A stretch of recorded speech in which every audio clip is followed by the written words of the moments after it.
नमस्कार दोस्तों, मैं हूं अनुज। एक और वीडियो में आपका स्वागत है। आज हमारे पास एक सेट है मोटरोला, जिसका मॉडल नंबर है G34 5G। ये एक मेरे दुकानदार भाई ने भेजा है।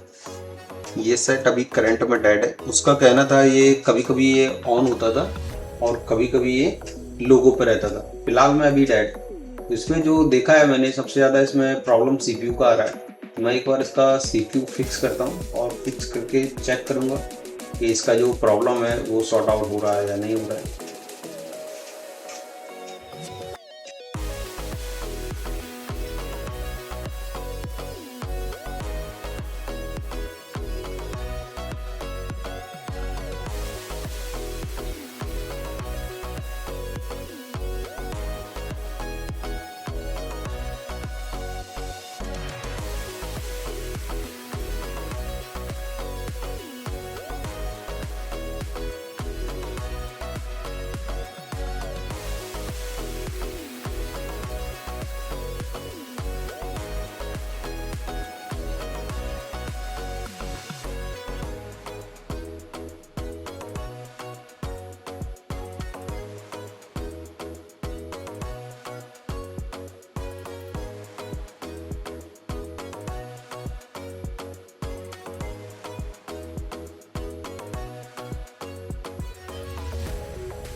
मेरा सीपीयू फिक्स हुआ और सीपीयू फिक्स होने के बाद मैं बोर्ड को भी फिक्स करूँगा और फिक्स करके चेक करूँगा कि इसका जो प्रॉब्लम था वो सॉर्ट आउट हुआ या नहीं हुआ, या अभी भी सेम कंडीशन में आ रहा है। तो चलिए मैं मोबाइल को ऑन करता हूँ। तो देखिए मेरा जो सेट है वो ऑन हो गया है और ऑन होने के बाद देखते हैं ये कंप्लीट ऑन होता है या नहीं होता, क्योंकि सामने वाले टेक्नीशियन ने इसमें सॉफ्टवेयर वगैरह सब कुछ करके ऑलरेडी चेक कर चुका था। तो देखिए मेरा जो सेट है वो फाइनली ऑन हो चुका है। अगर आपको भी इस लेवल का वर्क कराना है तो आप मेरे दिए गए नंबर पर मुझे कॉल कर सकते हैं, व्हाट्सएप कर सकते हैं। जो भी आपकी इंक्वायरी है वो आप ले सकते हैं। Thanks for watching, thanks for support.